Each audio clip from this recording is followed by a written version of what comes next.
ఉమ్మడి వరంగల్ జిల్లా వ్యాప్తంగా 7 ప్రైవేట్ ఇంజనీరింగ్ కాలేజీలు ఉన్నాయి. ఈ ఇంజనీరింగ్ కళాశాలల్లో వసతులు లేమితో విద్యార్థులు ఇబ్బందులు పడుతున్నారు. మరీ ముఖ్యంగా గ్రామీణ ప్రాంతాల్లో ఏర్పాటైన రెండు ఇంజనీరింగ్ కాలేజీల్లో సౌకర్యాలు లేక మొక్కుబడి ఇంజనీరింగ్ విద్యను అభ్యసిస్తున్నారు విద్యార్థులు.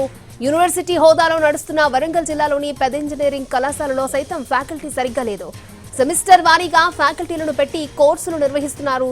యాజమాన్యాలు యూజీసీ నిబంధనల మేరకు అధ్యాపకులకు వేతనాలు ఇవ్వకుండా తప్పించుకునేందుకు ఇలా రెగ్యులర్ ఫ్యాకల్టీని పెట్టకుండానే సెమిస్టర్ విధానంలో ప్రొఫెసర్స్ ను పెట్టి విద్యార్థులకు క్లాసులు చెప్పిస్తున్నారు.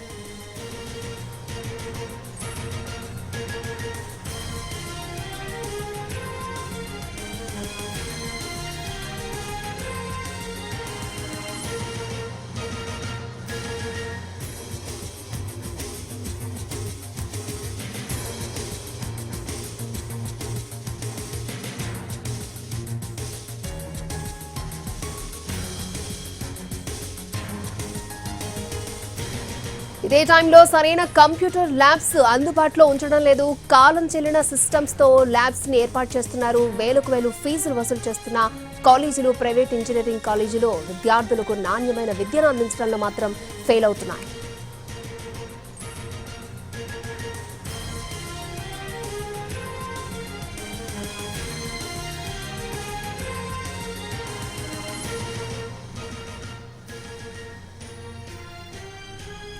ఇదే టైంలో సరైన కంప్యూటర్ ల్యాబ్స్ అందుబాటులో ఉంచడం లేదు. కాలం చెల్లిన సిస్టమ్స్ తో ల్యాబ్స్ ని ఏర్పాటు చేస్తున్నారు. వేలకు ఫీజులు వసూలు చేస్తున్న కాలేజీలు విద్యార్థులకు నాణ్యమైన విద్యను అందించడంలో మాత్రం ఫెయిల్ అవుతున్నాయి.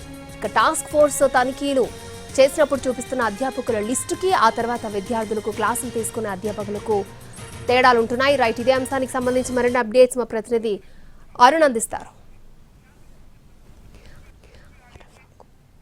వరంగల్ జిల్లా వ్యాప్తంగా 7 ఇంజనీరింగ్ కాలేజీలు ఉన్నాయి. వీటిలో యూనివర్సిటీ స్థాయికి ఎదిగిన యూనివర్సిటీ కాలేజీలకు సంబంధించినటువంటి ఆ స్థాయిలో ఫెసిలిటీస్ కల్పిస్తున్నామని చెప్తున్నటువంటి ఇంజనీరింగ్ కళాశాలలో సరైన ఫెసిలిటీస్ లేవు, చాలా ఇబ్బందికరంగా ఉన్నాయి. ల్యాబ్స్ పూర్తిగా లేని సిచ్యువేషన్ ఉంది. గ్రామీణ ప్రాంతంలో ఉన్నటువంటి కళాశాలకు సంబంధించినటువంటి ఇంజనీరింగ్ కళాశాలలో కనీస వసతులు లేకుండా ఇబ్బంది పడుతున్నారని విద్యార్థి లోకమంతా చెప్తున్నటువంటి నేపథ్యం కనిపిస్తుంది. నిజానికి ఫీ రియంబర్స్మెంట్ పేరుతో విపరీతమైన ఒత్తిడి తీసుకొచ్చి కాలేజీల బంద్ కోసం నడుమిగించినటువంటి కళాశాల యాజమాన్యాలు సౌకర్యం కల్పించడంలో మాత్రం తీవ్రంగా విఫలమవుతున్నాయనేది విద్యార్థి సంఘాల అభియోగం. మరొక వైపు ఇక్కడ వరంగల్ నగరంలో ఎస్ఆర్ యూనివర్సిటీ అయితేనేమి, అలాగే వాగ్దేవి ఎస్వీఎస్సీ యూనివర్సిటీకి సంబంధించినటువంటి ఇంజనీరింగ్ కళాశాలలో పూర్తి స్థాయిలో ఫెసిలిటీస్ అయితే లేవు. వివిధ బ్రాంచ్లకు సంబంధించి ప్రతి ఏడాది వాటిని పెంచుతున్నారు. అలాగే గ్రామీణ ప్రాంతంలో ఉన్నటువంటి జయముఖి కాలేజీ కానీ అలాగే మిగిలిన కాలేజీలకు సంబంధించినటువంటి కళాశాలలో ఎలాంటి సౌకర్యం లేని నేపథ్యంలో విద్యార్థులకు నాణ్యమైన విద్య అందుతుందో, అసలు వాళ్ళకు అడ్మిషన్స్ తీసుకునేటప్పుడు ఏం చెప్తున్నారు, అడ్మిషన్ ప్రక్రియ ఎలా జరుగుతుంది, ఆ తర్వాత వాళ్ళకి క్లాసులు ఎలా జరుగుతున్నాయి, ఈ విద్యార్థి సంఘాలు అక్కడికి వెళ్లి పరిశీలించినప్పుడు క్షేత్రస్థాయిలో పరిస్థితులు ఎలా ఉన్నాయనేది ఒకసారి విద్యార్థి సంఘ నేతలతో మాట్లాడదాం. చెప్పండి, ఎట్లా ఉందండి విద్యార్థుల సంఘాలు? మీరు బయటికి వెళ్ళిన టైంలో, మీరు అక్కడికి వెళ్ళి కళాశాలకు వెళ్ళి చూసిన టైంలో కానీ విద్యార్థులు ఏం చెప్తున్నారు? కళాశాలలో అద్భుతమైన బిల్డింగ్లు ఉన్నాయని చెప్తున్నారు, ల్యాబ్లు ఉన్నాయని చెప్తున్నారు, ఎక్కువ మా దగ్గర నుంచి వాళ్ళకి ప్లేస్మెంట్స్ వస్తున్నాయని చెప్తున్న నేపథ్యంలో ఇదంతా నిజమేనా? వరంగల్ జిల్లాలో ఆ స్థాయిలో కాలేజీలు ఉన్నాయా? అయితే తెలంగాణ రాష్ట్రం ఏర్పడ్డ తర్వాత గతంలో కేసీఆర్ ప్రభుత్వం ఉన్నప్పుడు ఏం చేసిందంటే ఇంజనీరింగ్ కాలేజీలు పేరుతోనూ లక్షల కోట్ల రూపాయలు ధ్వంసం చేసిన వాస్తవం నిజం. ఈ తెలంగాణ రాష్ట్రంలో ఉమ్మడి వరంగల్ జిల్లా ఉన్నాడు ఎస్ఆర్ యూనివర్సిటీకే పేరుకే యూనివర్సిటీ లక్షల రూపాయల ఫీజులు తీసుకుంటా కనీసం విద్యార్థులకు కనీసం సౌకర్యం లేదు, కనీసం ల్యాబులు లేవు, రీసెర్చ్ చేయించడానికి కూడా ల్యాబ్ లేని పరిస్థితి ఈ ఉమ్మడి వరంగల్ జిల్లా ప్రైవేట్ యూనివర్సిటీలో కనబడుతుంది. కేవలం విద్యార్థులు జేనాయం ముందు మాయ మాటలతో అబద్దాలతో చెప్పి మీకు ₹1,00,000 ఇస్తాం, ₹1,50,000 ఇస్తాం, మా కాలేజీలో చేయండి అని, జైన్ కావాలని మాయ మాటలు చెప్పి ఈ రోజు ఇంజనీరింగ్ కాలేజ్ జైన్ చేసుకున్నారు. ఇంజనీరింగ్ కాలేజ్ జైన్ అయిన తర్వాత స్కాలర్షిప్ రియంబర్స్ పడకపోతుంటే ₹1,00,000 కట్టు, 5 లక్షలు కట్టని విద్యార్థులను వేధిస్తున్నారు, మానసికంగా ఇబ్బంది పెడుతున్నారని కూడా ఈ తెలంగాణ రాష్ట్రానికి ప్రభుత్వానికి తెలుసు. మరి తెలంగాణ రాష్ట్రం ప్రభుత్వం ఏర్పడి 20 నెలలుగా వస్తున్నా కూడా ఇంజనీరింగ్ కాలేజీల రియంబర్స్మెంట్ విడుదల చేయకపోవడం చాలా బాధాకరమైన విషయం కూడా ఈ సందర్భంగా మేము తెలియజేస్తున్నాము. తక్షణమే ఇంజనీరింగ్ కాలేజీలు ఏదైతే ఉన్నాయో అన్నిటికీ మౌలిక వసతులు కల్పించాలని మేము ప్రధానంగా కాకతీయ యూనివర్సిటీ విద్యార్థి సంఘాలుగా మేము డిమాండ్ చేస్తున్నాము. కళాశాలలో ఫెసిలిటీస్ ఎట్లున్నాయి? అసలు ల్యాబ్లు ఉన్నాయా? వాస్తవంగా ఉమ్మడి వరంగల్ జిల్లాలో ఉన్నటువంటి 7 ఇంజనీరింగ్ కాలేజీలు అనేది పూర్తిగా డొల్లతనం ఉంది. ఎందుకంటే ఒకవైపు అధికారుల యొక్క పర్యవేక్షణ పూర్తిగా లేదు. మేము ఒకటే డిమాండ్ చేస్తున్నాం, ఇప్పుడు స్కాలర్షిప్లు కావాలి, రియంబర్మెంట్స్ కావాలని చెప్పి డిమాండ్ చేస్తున్నారు, కాలేజ్ విద్యాసంస్థలు మందు పెడుతున్నారు. కానీ అదే స్థాయిలో మీరు మాత్రం ఎందుకు విద్యార్థులకు వసతులు కల్పించట్లేదు? మీకు కావాల్సింది ఫీజులే తప్పితే విద్యార్థుల భవిష్యత్తు అవసరం లేదు, విద్యార్థుల చదువు అవసరం లేదని చెప్పి మేము ప్రశ్నిస్తున్నాం.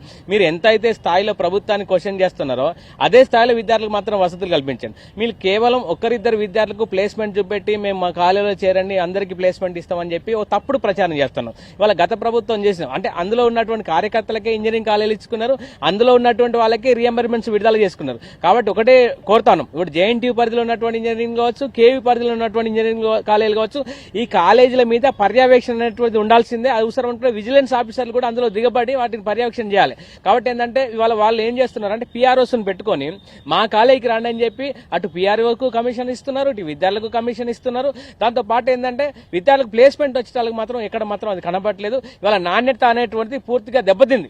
మేము ఒకటే అడుగుతున్నాం, మీరు నాణ్యతమైనటువంటి విద్యను అందించండి, నాణ్యత మెయింటైన్ చేయండి అని చెప్పి కోరుతున్నాం. ఇవాళ మనం చూస్తుందంటే ఇంజనీరింగ్ కాలేజీలో ఒక అట్మాస్ఫియర్ ఉండాలి, కానీ ఎక్కడ కూడా అట్మాస్ఫియర్ లేదు. కేవలం ఇవాళ మేడిపాడిని చందంగానే ఉంది. ఇవాళ మేడిపాడిని చందంగానే ఇంజనీరింగ్ వ్యవహారం ఉంది. కాబట్టి ప్రభుత్వం ఇప్పటికైనా, గతంలో ఒక రిపోర్ట్ ఉంది ఆ కాలేజీల మీద, ఆ రిపోర్టును బట్టబయలు చేయండి. ఈ ప్రభుత్వాన్ని కోరుతా ఉన్నాం. ఇవాళ ఇంజనీరింగ్ విద్య అనేటువంటి చాలా కాస్ట్లీ తయారైంది. ఎందుకు కాస్ట్లీ తయారైంది అంటే వీళ్ళు కాబట్టి కాస్ట్లీ తయారైంది. చాలా మంది గ్రామీణ ప్రాంతాల్లో ఉన్నటువంటి విద్యార్థులకు కనీసం ఇంజనీరింగ్ చదువుకుందామంటే కూడా అందులో సీట్లు దొరకట్లేదు. కేవలం ఏంటంటే అందులో ఉన్నటువంటి మేనేజ్మెంట్ సీట్లు ఏవైతున్నాయో వీళ్ళు లక్షల రూపాయలు పెట్టి కొనుక్కుంటున్నారు, అంటే అమ్ముతా ఉన్నారు. ఇవాళ ప్రభుత్వం కూడా ఒక ఫీజు అనేటువంటిది పూర్తి స్థాయిలో ఇంజనీరింగ్ సంబంధించినటువంటి పూర్తి స్థాయి ఫీజు అనేటువంటి నిర్ణయించలేదు. కాబట్టి మార్కెట్ లో ఒక వస్తువుగా అమ్మకానికి పెట్టిన ఇంజనీరింగ్ సీట్లు.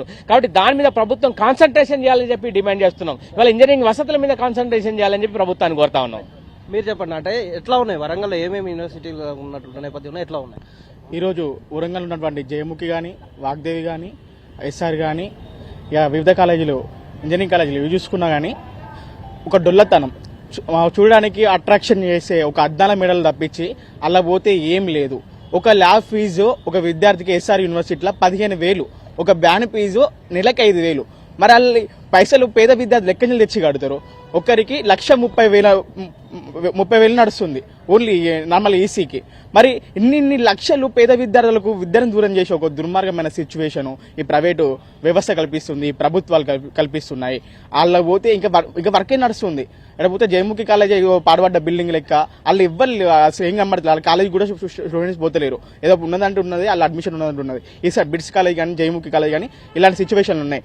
ఈ రోజు మన వాగ్దేవి కాలేజ్ చూసినట్టయితే అలా గంజాయి నడుస్తుందని చెప్పేసి ఒక బయట అయితే ఒక ప్రచారం నడుస్తుంది. మరి అక్కడ ఉన్న వ్యవస్థ ఏం చేస్తుంది? పోలీస్ వ్యవస్థ కానీ ఇంకేం చేస్తున్నాయి? అంతేకాకుండా ఈ ల్యాబ్స్ క్లాసులు నడుస్తున్నాయని నడుస్తలేవా అని చెప్పేసి యూనివర్సిటీ నుంచి పోయే ఒక కమిటీ ఏదైతుందో, ఒక డీన్ అవుతుందో మన రియల్గా పర్యవేక్షణ చేస్తాడా? మరి ఎంత ల్యాబ్స్ జరుగుతున్నాయి, ఎంత మేరకు క్లాసులు జరుగుతున్నాయి? స్వయంగా మీరు నిజంగా పర్యవేక్షణ చేస్తే ఒక విద్యా సంఘాల నాయకులు తీసుకుపోయి చూపెట్టండి. ఆడ మీరు లంచాలు తీసుకొని ఈరోజు దానికి ఏదో బెనిఫిట్ చేయడం కాదు, ఇది విద్యార్థులకు ద్రోహం చేసినట్టయితే మీరు విద్యార్థులు న్యాయం చేసే విధంగా వివరించాలని చెప్పేసి కోరుకుంటున్నారు.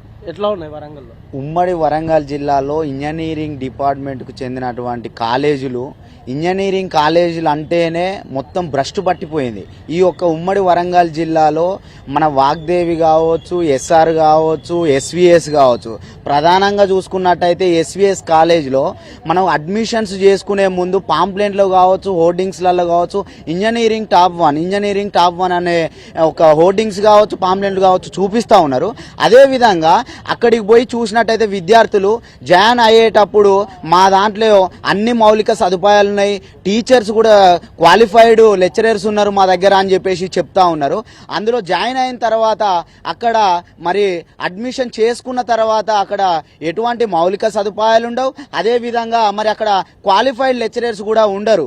మరి కొన్ని సంవత్సరాల తర్వాత చదువుకున్న తర్వాత అక్కడ స్కాలర్షిప్ ఫీజు రియంబర్స్మెంట్ పడక విద్యార్థులు ఇలా చదువు చెప్తలేరు ఇంజనీరింగ్ కాలేజీలలో అని చెప్పేసి మరి మేము వేరే కాలేజీలలో జాయిన్ అవుతామని చెప్పేసి మా టీసీలు మాకు ఇవ్వండి, మా సర్టిఫికేట్లు మాకు ఇవ్వండి అని అన్న విషయంలో మరి ఇక్కడ స్కాలర్షిప్ ఫీజు రియంబర్స్మెంట్ పడక లక్షల రూపాయలు మీరు కడితేనే మీకు మీ సర్టిఫికేట్లు మీకు ఇస్తామని చెప్పేసి ఒక చైర్మన్ గారు చెప్పడం జరుగుతుంది. కనీసము ఆ చైర్మన్ గారిని కలవడానికి కూడా మరి విద్యార్థులకు కల్పించకపోవడాన్ని తీవ్రంగా ఖండిస్తున్నాం.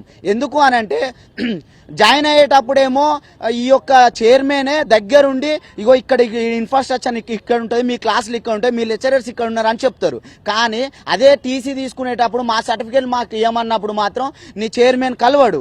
ఏంటంటే దాని పిఆర్ఓ సిస్టంగా ఎవరైతే వస్తారో ఆ పిఆర్ఓను మిమ్మల్ని ఎవరైతే జాయిన్ చేయించాలో వాళ్ళని కలవ అని చెప్తాడు. ఆడిగిపోతే మాత్రం మాకేం సంబంధం లేదు, చైర్మన్ కాదు. ఈ ఒక్క ఇద్దరి మధ్యలో విద్యార్థులు మానసికంగా శారీరకంగా ఇబ్బందులు పడి ఎంతో మంది ఆత్మహత్య చేసుకోవడానికి కూడా కారణము ఈ రకంగా సర్టిఫికెట్లు ఇవ్వకపోవడం అని చెప్పేసి ఈ సందర్భంగా తెలియజేస్తా ఉన్నాం.